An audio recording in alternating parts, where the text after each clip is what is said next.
Counting in Kenya's elections is finally over, and Mr. Kenyatta has been declared a winner by a very small margin.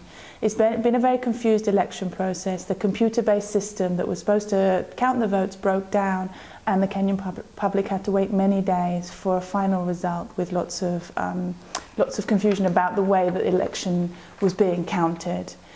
What we've seen, and what has been very positive, is that the Kenyan population have waited patiently, as have their politicians. Despite the tension around the recount of the vote, there has been very little violence. A few isolated incidents, but nothing like the scale of the violence that we saw in the last election. And the Kenyan public can really take pride in the fact that they have waited so patiently for the outcome of this election. This is very positive. We also see that the opposition, while they are contesting the results of the election, are taking this contest to the High Court, and therefore following a legal process to try and establish whether or not the election was conducted free and fair. Again, a great improvement on last time around, where concerns about the fraudulent nature of the election brought people out onto the streets in violence.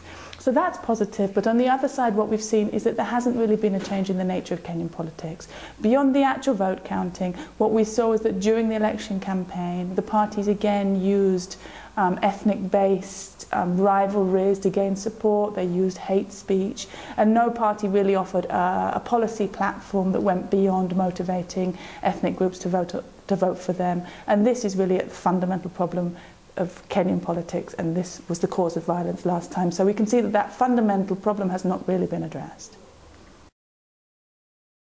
Mr. Kenyatta's election is obviously very controversial. He has been indicted by the International Criminal Court for crimes against humanity in relation to the violence that was provoked after the last election. Mr. Kenyatta has so far said that he will cooperate entirely with the International Criminal Court, but it's not clear whether, now he has the role of president, he is actually going to follow this through and take part in the court process. He's due in court in July, which is very soon indeed.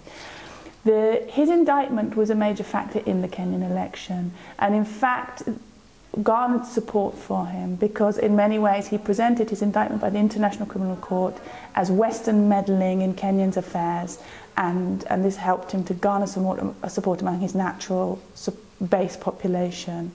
I think the way in which Kenyatta's trial plays out has real impact for the credibility of the International Criminal Court going forward.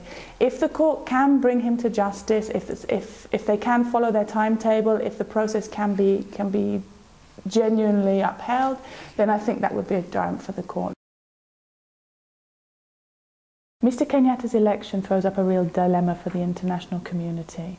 The US and the EU had made it clear before the elections that they would have minimal contact with him because of his indictment for crimes against humanity, were he to be elected. But it remains to be seen how much they're able to follow through on this. So far, it's interesting to see that they have congratulated the Kenyan people rather than Mr. Kenyatta himself for the result of the election. Kenya is a very important regional power. It's an important economic hub for East Africa, and it's also an important ally, particularly of the United States, in its fight against Islamic militancy in the region, and particularly in Somalia. While the US and the EU may want to keep distance from Kenyatta personally, they will need to continue to engage strongly with the Kenyan government. There's strong trade ties, strong people-to-people ties, and those will continue. It's a different case to that of Sudan. The ties are much stronger. This is a country which is very, very important in its region and in the world.